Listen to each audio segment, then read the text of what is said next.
সাফল্যের পেছনে থাকে না হাজারটা কষ্টের গল্প। আর শাকিব খানের জীবন মানেই এমন হাজারো সংগ্রামের গল্পের নাম।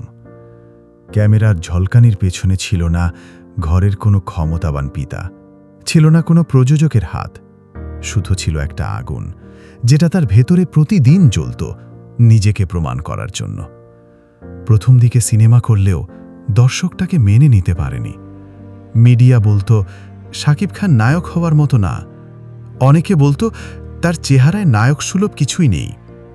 আর তখন যারা আজ গর্ব করে তার পাশে দাঁড়ায়, তখন তারাই বলতো শাকিব মানে ওভার অ্যাক্টিং, ফালতু স্টাইল। চারপাশে যখন কেবল অপমান, মিডিয়া যখন পাশ করে যায়, তখনও এই মানুষটা একা দাঁড়িয়েছিলেন। তার রক্ত, ঘাম, কষ্ট সব কিছু দিয়ে তিনি নিজের পথ নিজেই তৈরি করেন। একটা সময় এমন এসেছিল যখন তিনি নিজেকেও প্রশ্ন করতেন, আমি কি পারব? সত্যি কি এ দেশের মানুষ একদিন আমাকে গ্রহণ করবে? কিন্তু তিনি হাল ছাড়েননি। কারো সাপোর্ট ছিল না, কারো হাত ছিল তার কাঁধে, তবু তিনি লড়েছেন চুপচাপ, একা। আর সেই একাকিত্বের ভিতর থেকেই জন্ম নেয় এক রাজা, যাকে আজ সবাই ঢালিউড কিং বলে ডাকে।